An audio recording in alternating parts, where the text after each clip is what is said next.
Greetings, I am the Conspicuous Moo, formerly known as the Grumpy Gamer. How did this happen, you ask? Well, I found out completely by chance that there were grumpier gamers than I already on YouTube who were here first. Shattered, I drowned my sorrows with a mug of hot chocolate given to me by a kindly old lady. Presumably there was something in the milk, because when I woke up I was a moo cow in Elwyn Forest. It's a nice uncomplicated life, I have to admit. You just have to watch out for those vengeful level 5s who've just been owned by the local kobolds and now want to one-shot us critters to get their mojo back.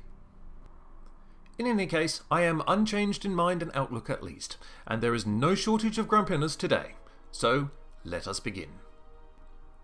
As the beta progresses and the pre-patch creeps ever closer, the shape and nature of Shadowlands is now becoming clearer. Not all of this content is bursting with potential and good ideas, however, so I think it's time to blow my horn of caution. You have probably learned that the latest beta patch gave us more information on Renown, which is essentially your reputation bar for your Covenant.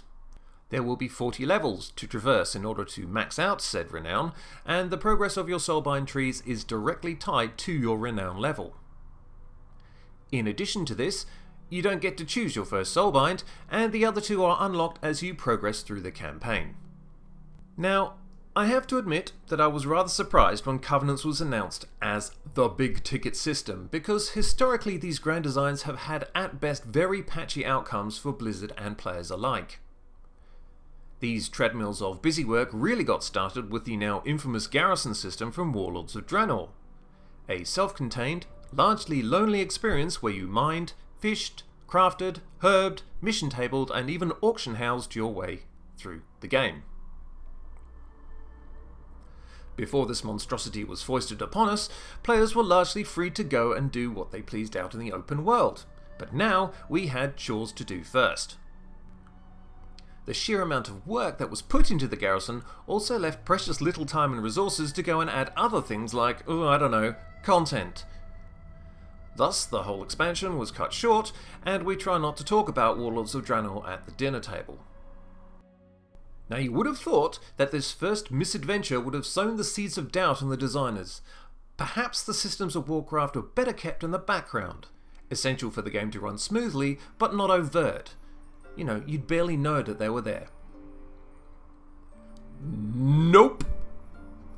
Legion was a better expansion, to be sure, but it wasn't outstanding by any means, and let's be honest, it did get downright silly at the end with all the spaceships and defeating Sargeras and stuff.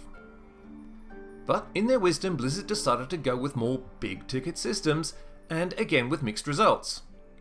The artifact weapon system was, to its credit, largely a success, giving players new tools and strengths to work with. Some complained about the artifact power grind, but it wasn't compulsory unless you yourself, or more to the point your raid team, made it so. And after all, treadmill progression was the new normal. They did, however, stumble significantly with legendary gear. The random and unfarmable nature of legendaries left a lot of people frustrated, even with bad luck protection built into the system. Players were getting omitted from groups due to factors completely out of their control, and they were rightly upset about it. Eventually, Blizzard gave in and chucked everything onto a vendor, which is a not uncommon way that they deal with problems of their own making. Speaking of which, we come to the nadir of the big ticket system experiment, Battle for Azeroth. Not only did this expansion retain some of the more dreadfully dull and or downright terrible systems, and yes, I'm looking at you world quests and mission tables, it also gave us some freshly painted disasters. Azerite Armor, tied in with the heart of Azeroth, was quite remarkably poorly thought out. Loading a ton of passive or proc-based traits onto gear does not make it interesting, and having your neckpiece decide if you could even access those traits was obviously a stroke of genius. It meant that you'd have to get on that treadmill for Azerite power, who is in no way related to artifact power, and the best route for that was Island Expeditions, a 3-player Zergfest with all the innate replayability of a broken frisbee. How much fun did these turn out to be? Well, not much, in fact. and this terrible trio was closed out by Warfronts, a near unlosable feature where the player would either mindlessly smash up NPCs or find something more interesting to do like collect iron or chop wood. Incredibly, the powers that be approved of and implemented this. If you were so inclined, you could also go AFK and do something more fun like unclogging the sink. Hopefully everyone else in the Warfront would be too bored to notice that you weren't felling trees anymore. A great deal of work had been ploughed into these systems as well, especially the Warfronts, and the result of their efforts was colossally disappointing. So, surely, they wouldn't do it this way again. But here we are in beta with the meaningful choice that is Covenants. And it increasingly appears that Meaningful Choice's main role is to replace player agency.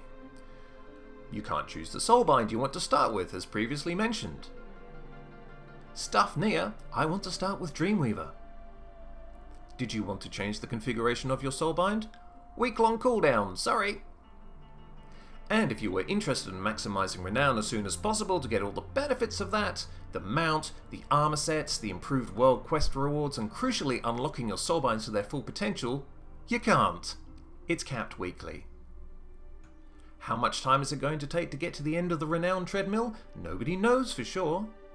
But I am pretty sure that there will be people who are going to get frustrated at being stopped in their tracks when they want to progress as quickly as possible. Now I know that Blizzard can't win on this one. If you cap it, you're time gating, and if you let it run free, then everyone feels forced to grind it out.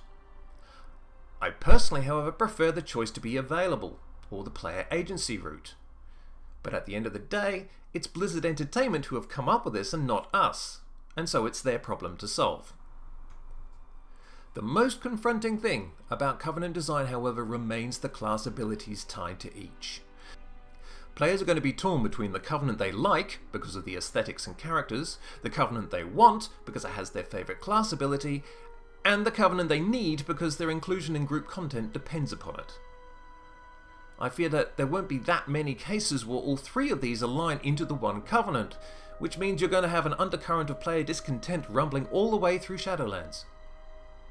People in the beta are already finding out and pointing out the problems with the way Covenants are structured thus far. It's just a note of caution at present, but given how hard they're going in with Covenants and Soulbinds, they'd better work for most players or they could well have BFA 2 on their hands. Expansions prior to Warlords managed to get along just fine without these colossal endeavours, and odds are there are going to be expansion-long problems with these new systems, along with the multiple stopgaps and vendors that come from that. Anyway, on that sombre note, I am the Conspicuous Moo, and I bid you adieu.